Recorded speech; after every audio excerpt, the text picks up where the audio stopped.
Japan versus China. Who will get the U.S. on their side? The growing tension between Japan and China in Asia could be interpreted by many as another diplomatic spat between the two countries, but the real story is much deeper. The conflict is not about Tokyo or Beijing's claims to each other, but about who the U.S. will choose. The main strategy of both countries is aimed at pulling Washington to its side. The situation has cooled even more after Japanese Prime Minister S. Takaichi's harsh statement on Taiwan, and the geopolitical temperature in the region has risen sharply. He stated for the first time openly that if China uses force on Taiwan or blockades it, this will be considered a threat to Japan's security. Such a statement is the highest level of signal under Japanese law that opens the door to military intervention. In turn, Beijing interpreted this statement as an open intervention by Tokyo in the Taiwan issue and sharply intensified its response.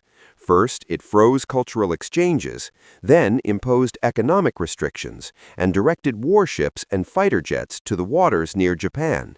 In addition, it increased diplomatic pressure, recalling Japanese aggression in World War II. This tension has turned the region not just into a bilateral conflict, but into a dangerous strategic playground that involves the United States. China is not at war with Japan. It wants to change the U.S. position. The urgent phone conversation between Xi and Trump was not in vain. While reminding the United States of the rhetoric of historical responsibility and post-war order, Xi actually wanted to say, Japan is militarizing too quickly. Stop it. This is a hidden message from China, expecting Washington to slow down Tokyo's military normalization. China needs U.S. capital in a difficult economic period, which is why it is trying to ease relations. But at the same time, China is increasing pressure on Japan, but not provoking the U.S. This is a two-pronged strategy: reconciliation with the U.S. and diplomatic isolation of Japan. Beijing knows very well that without U.S. support, Japan will not be able to maintain such a tough position for long. Japan, however, is playing a completely different game. Tokyo's real concern is not about China. What worries it most is the possibility of being left alone by the U.S. Takaichi's tough rhetoric is precisely due to this fear. Japan's main goal is to tie the U.S. to its position and eliminate the possibility of Washington reaching an agreement with China. That is why Japan is increasing preparations for the Taiwan conflict, from missiles to amphibious troops. Tokyo knows one thing for sure: if the U.S. one day seeks diplomatic balance and temporarily withdraws, Japan will be left alone. And the U.S. is caught between opposing pressures from two sides.